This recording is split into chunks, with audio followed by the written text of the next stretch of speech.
let's go back to jiu-jitsu, right? Yes. And what are some recommendations, tips you have for girls, doing jiu-jitsu, success tips for them to be successful? It's very difficult, not just for women, but for men too, right? To go down this path. It is. It's a tough sport. I mean, I'm sure everyone at some stage has walked into a gym in their earlier days, felt a little bit of intimidation or it's like walking into a gym full of muscle-bound body lifting dudes and they're pros and you're trying to go, what does that equipment do and that do? It's the same thing.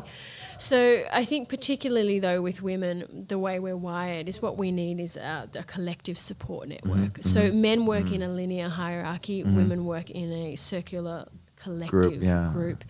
And the reason why it's so much harder for us is because we've been thrown into a patriarchal society system world, and jiu-jitsu is a patriarchal system within this patriarchal world, so we are forced to fit into a system that doesn't actually work for us. So and this is why I do what I do. I'm here to add that feminine touch which just rings true to our biology basically, which is a collective system. So my advice for all women starting out is to seek that female support.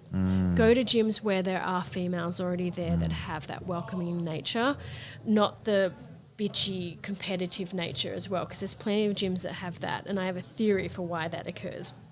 And then work your way up and support each other together.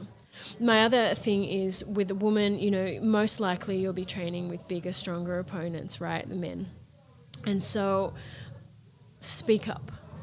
Okay, I understand that there's a respect, don't turn down roles, as a black belt you can kind of have a bit more freedom with that stuff. But if you talk to the professor, right, and talk to the coach, hey, I need this, I need that. Yes, have that. Hopefully the professor will have an understanding. But I'll tell you, experience, intelligence. There is a lot of professors that don't. They have no idea how to empathize or relate or see anything from a 120-pound woman's perspective. So they actually need to be educated on that. So, but my advice to women... How do you educate them? Bring awareness to it in a non-confronting, accusational way, basically. A lot of men with women's stuff, they just need to have that awareness brought to them. So maybe you can just talk to the professor, right? And have that conversation. But there are women at gyms that don't have a support where they can actually freely talk to a professor.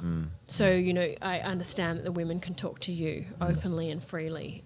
You'll be there to listen and support, but there's plenty of gyms around that don't have that.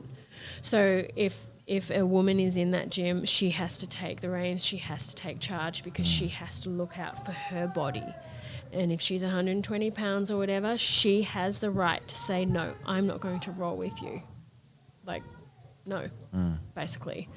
Because she's the one that deals with the repercussions, not him. Yeah. And there's been plenty of times where, you could feel the vibe and he's like, it's like, and he's like, oh my God, he's using me as a measuring stick and he just wants to test me and see how good he is against me. You feel it. And then if you're just not up to it, you're like, no, I'm not rolling with you today.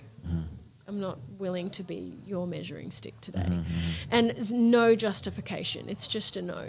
So women tend to justify and apologize and because they don't want to ruffle feathers. We're raised to, always be the nice, accepting, not make people feel bad. And I'm here to say, no, jiu-jitsu is confronting, it's real and raw, protect your body. And if it means that you think you're hurting someone's feelings, then that's their issue. Yeah. That's great. Thank you.